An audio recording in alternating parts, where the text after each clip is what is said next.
இங்கே darling love you. இங்கே நலன் சாரோட தந்தை குமாரசாமி ஐயா, கிரண் சார், அனல் அரசு சார், கல்யாண அண்ணன், மாமா எல்லாரும் வந்திருக்காங்க. சினீஷ் வந்திருக்காப்புல, சக்தி சார் வந்திருக்காப்புல. ஸோ இங்கே வந்து பூர்ணிமா. ஸோ இங்கே வந்திருக்கிற எல்லாருக்கும் என்னுடைய மனமார்ந்த நன்றிகள். உங்களுடைய வாழ்த்துக்கள் இந்த படத்துக்கு வேணும். இது ரொம்ப ரொம்ப சிரமப்பட்டு எடுத்த படம்.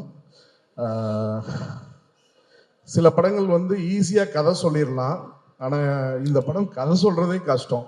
ஏன்னா அவ்வளோ காம்ப்ளிகேட்டட் ஸ்கிரிப்ட் இது.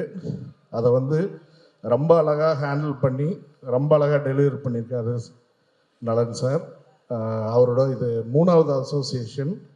முதல் படம் சூதுகம் வந்து டிஸ்ட்ரிபியூட் பண்ணோம். அப்புறம் காதலும் கடந்து போகும் கோ ப்ரொடியூஸ் பண்ணோம் சிவி சாரோட. இப்போ 3வது படம் வந்து கூட அசோசியேட்டாக இருக்கும். இது கண்டிப்பாக எல்லாரையும் திருப்திப்படுத்தும் நம்புகிறோம். மெய்யழகன் படம் வந்து கார்த்திக் சாரோட கேரக்டர் புல் ஆஃப் பண்ணுறது வந்து ரொம்ப ரொம்ப ரொம்ப கஷ்டம். அது எல்லாரும் சொன்னாங்க. அது சாதாரணமாக ஒரு நடிகரால் அதை வந்து பிலீவபுளாக ப்ரெசன்ட் பண்ண முடியாதுன்னு. அது ரொம்ப, ஏன்னா ரொம்ப ஹை ஹீரோயிக் மூமெண்ட்ஸ் எல்லாம் இருக்காது. உங்களுடைய எமோஷனை வந்து கடத்தணும். உங்களுடைய எமோஷனை வந்து ஆடியன்ஸுக்கு எந்த ஒரு ஃபைட் இல்லை, சாங் இல்லை, ஆனால் அந்த கேரக்டரோட கனெக்ட் பண்ண வைக்கணும். அதை வந்து ரொம்ப அழகாக கார்த்திக் சார் பண்ணியிருப்பார். இப்போ இந்த படம் வந்து அவருக்கு முழுமையான ஒரு ட்ரீட். ஒரு சிறுத்தை மாதிரி கம்ப்ளீட் மாஸ் கமர்ஷியலும் கிடையாது, அதே நேரத்தில் ரொம்ப எக்ஸ்பெரிமெண்ட் படமும் கிடையாது. இது ஒரு தின் லைன். இது தமிழ் சினிமாவுக்கு ஒரு புது கதையாக இருக்கும், ப்ரெசன்டேஷனாக இருக்கும். ஸோ இது வந்து ரொம்ப கஷ்டப்பட்டு இந்த டீம் எடுத்திருக்கு. அவரோட அசோசியேட் டைரக்டர்ஸ் ஆகட்டும், எடிட்டிங் சைடு வந்து வெற்றி, அனரசு மாஸ்டர், ஏன்னா ஏகப்பட்ட ஆக்ஷன் இருக்கு. கிரண் சாருடைய கான்ட்ரிபியூஷன் இந்த படத்தில் வந்து மிகப்பெரிய கான்ட்ரிபியூஷன். இன்னைக்கு ஜார்ஜ் இல்லை, ஏன்னா ஃபைனல் ஒர்க் போயிட்டுருக்கு. டிஓபி வந்து அவ்வளோ எக்ஸலண்ட்டாக பண்ணியிருக்காரு ஒர்க்கு. அவங்க எல்லாத்துக்கும் இந்த படம் வந்து மிகப்பெரிய வெற்றி படமாக அமையணும். Plus artist Anandaraj sir, Sathyaraj மாமா, எல்லாருக்கும் என்னுடைய நன்றி. கீர்த்தி வந்து வெல்கம் டு தமிழ் சினிமாமா, lucky Sam for Telugu industry. So welcome to Tamil cinema. And எல்லாருக்கும் நன்றி Shilpa. And all the artist. Poornima is like family. எங்களுக்கு ஸ்கூல் டேஸில் பிருந்தாவோட ஃப்ரெண்ட் அவங்க Poornima. So more then family, she is a sister. So அவங்களும் இங்கே இருக்கிறது எங்கள் ரொம்ப சந்தோஷம். Dhananjayan sir, thanks for coming. And Sineesh, thanks for coming. And Ravi, thanks brother. வீட்டில் எல்லாம் எப்படி இருக்காங்க? Thank you darling. அண்ட் மிகப்பெரிய வெற்றிய படமாக அமையும். கார்த்தி ரசிகர்களுக்கு இது மிகப்பெரிய படமாக அவங்க ரசிக்கக்கூடிய வகையில் அமைஞ்சிருக்கிற கமர்ஷியல் படமாக அமையும். இந்த நேரத்தில் வாத்தியாருடைய பிளெஸ்ஸிங்ஸ் இந்த படத்துக்கு இருக்குது. என்ன பிரச்சனைகள் என்ன இது இருந்தாலும் வாத்தியாருடைய ஆசீர்வாதத்தோட இந்த படம் நல்ல படமாக வெற்றி படமாக அமையும்னு ஆண்டவனை வேண்டிக்கிறேன். நன்றி, வணக்கம். சிவகுமார் ஐயா, லட்சுமி அம்மா உள்ளிட்ட சபைக்கு என் முதல் வணக்கம். கார்த்திக் சார் படம் ஜென்ரலாக திருப்பதி வந்தால் திருப்போம் அப்படிம்பாங்க. என்னை பொறுத்த வரைக்கும் கார்த்திக் சார் படம்னு சொல்லணும். என்னோட கெரியரில் என்னோட டேர்னிங் பாயிண்ட், அல்லது என்னோட லைஃப்பில் என்னோட டேர்னிங் பாயிண்ட் எல்லாத்தையும் எடுத்து டாட்டாக வச்சா அது எல்லாம் கார்த்திக் சாரோட படங்களோட ரிலீஸாக இருக்கும். கிட்டத்தட்ட 27 படங்களில் நான் ஒரு 15 படங்கள் விநியோகஸ்தராக ஒர்க் பண்ணியிருக்கேன். கார்த்திக் சாரோட ஒவ்வொரு படமுமே எனக்கு ஸ்பெஷலு. அதான் 8 பிரிக்கிறதுக்கு பதிலாக கார்த்திக் சாரோட படங்களை வரிசையாக பிரிச்சுட்டு என்னோட கெரியரையும் பிரிச்சிடலாம் அப்படின்னு நான் நம்புவேன். அது மாதிரி ஒரு படம் வாவாத்தியாரே. இப்போ நம்ம வந்து கார்த்திக் சார் படங்களை பொறுத்த வரைக்கும் ஜென்ரலாக ஜாலியாக ஜோவியலாக ஒரு ஒரு பர்ஃபார்மன்ஸ் பண்ணிட்டு போயிட்டு இருப்பாங்க. நிறைய வந்து மெனக்கெட்டு நடிக்கிறது அப்படிங்கிறது வந்து நிறையா ஆர்டிஸ்ட்டுக்கு பேசுவோம்.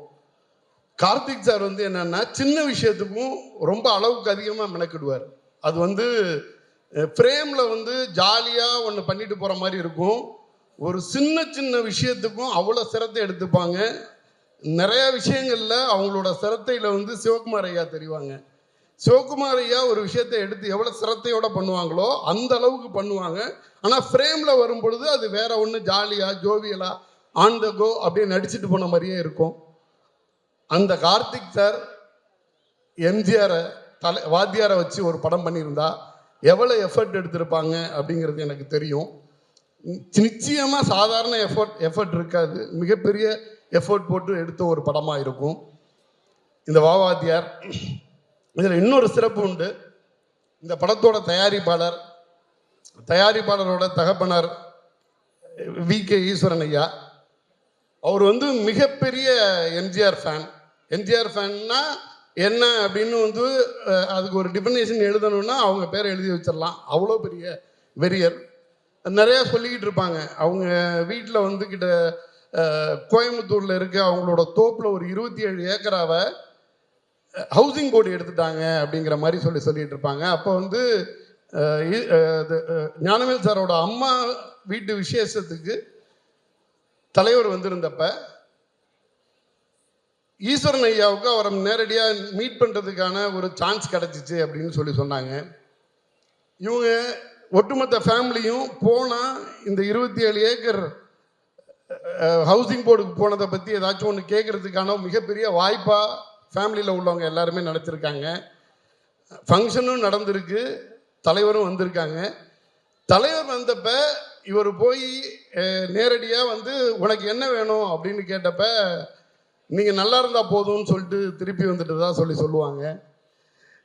ஃபேமிலியில் உள்ளவங்க எல்லாருமே வந்து நீ ஏதாச்சும் இதை கேட்ப அப்படின்னு எதிர்பார்த்துருக்கேன். தலைவர் கேட்கும் பொழுது தலைவர்கிட்ட எனக்கு இது வேணும் அது வேணும்னு ஒரு ஆப்ளிகேஷன் வச்சுட்டு வந்தால் அது ஒன்றும் பெரிய விஷயம் கிடையாது அப்படின்னு சொல்லிட்டு போயாச்சு. அந்த வி.கே. ஈஸ்வரனுடைய மகன் ஞானவேல் ராஜா தயாரித்த படம்.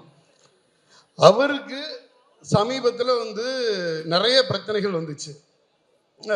தமிழ் இண்டஸ்ட்ரி நிறைய அப்ஸ் அண்ட் டவுன் இருந்துக்கிட்டே இருக்கும். அது மாதிரி வந்து ஒரு மிகப்பெரிய இக்கட்டான சூழ்நிலை. சூர்யா அண்ணா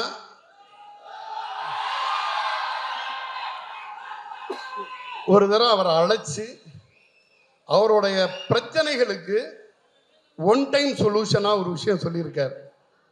இதை பண்ணிக்கோ, உன்னோட பிரச்சனைகளை வந்து நீ தீர்த்துக்கோ அப்படின்னு சொன்னப்ப அப்போ அதான் சொல்லிட்டு வந்தாங்க. அண்ணா கூப்பிட்டு இது மாதிரி வந்து என்னை சொன்னாங்க, எனக்கு அழுக தான் வந்துச்சு. என்னை இவ்வளோ கேர் பண்ணிக்கிறதுக்கு நீங்கள் இருக்கீங்கன்னா நான் மற்ற எல்லாத்துலேருந்தும் வெளியில் வந்துடுவேன். நீங்கள் இது சொன்னது மிகப்பெரிய, இது வந்து என்னென்னா கடவுளுக்கு சமம். வன்மம் நிறைந்த உலகில் இப்படி ஒரு ஹீரோ, சூர்யா அண்ணா மாதிரி ஒரு ஹீரோ மற்றவங்களை வந்து கேர் பண்ணணும் அப்படின்னு நினைக்கிற ஒரு ஹீரோ எனக்கு தெரிஞ்சு வாத்தியாருக்கு பிறகு சூர்யா சார்னு நினைக்கிறேன். கிட்டத்தட்ட 25 வருஷமா நானும் சினிமாவில் இருக்கேன். எனக்கு தெரிஞ்சு இப்படி ஒரு ஹீரோலாம் அடுத்தவங்களோட துயரத்துக்கு தோள் கொடுக்கக்கூடிய ஒரு ஹீரோக்களை எல்லாம் நான் வந்து கேள்விப்பட்டது கூட கிடையாது. எப்படி வந்து நான் வந்து இதுலேருந்து கடந்து வந்துடுவேன் அப்படின்னு சொன்னாங்களோ, மிகப்பெரிய போராட்டம், சாதாரண போராட்டம் இல்லை. வாத்தியாரேன்னு ஒரு மிகப்பெரிய படத்தை எடுத்து வச்சுருக்கோம், ஷார்ட் ஹிட் ஃபில்மு. இந்த படத்தை எடுத்துகிட்டு வரணும், அதுக்கு நிறைய ப்ராப்ளமெல்லாம் இருக்குது. அதை சால்வ் பண்ணி நான் எடுத்துகிட்டு வந்து படத்தை ரிலீஸ் பண்ணணும் அப்படின்னு சொல்லும் பொழுது நிறைய கேள்வி இருந்துச்சு. இது எப்படி பண்ணுவாங்க, இது என்ன பண்ணுவாங்கன்னு. நம்ம எம்ஜிஆர் படம் பார்த்துருக்கோம், ரஜினி சாரோட படங்கள் பார்த்துருப்போம். ஒரே பாட்டில் மிகப்பெரிய கோடீஸ்வரனா மாறிடுவார், ஒரே பாட்டில் எல்லாமே மாறிடும்ல. அது வந்து ரஜினி சாருக்கு நடக்கும், ரஜினி சாருக்கே கூட சினிமாவில் தான் நடக்கும். ஞானவேல் சாருக்கு நடந்திருக்கு. இப்போ வாத்தியாரே அவர் சொன்னபடியே எடுத்துகிட்டு வந்துட்டார். இந்த வாரத்தில் நம்ம எல்லாருமே எவ்வளோ வெயிட்டிங்கில் இருந்தோமோ ஸ்க்ரீனில் வந்து பார்க்க போகிறோம். அது வந்து ஒட்டுமொத்தமாக அது கார்த்திக் சார் ஃபேனுக்கும் மக்கள் திலகத்தோட ஃபேனுக்கும் மிகப்பெரிய வரப்பிரசாதமாக அமைய போகுது.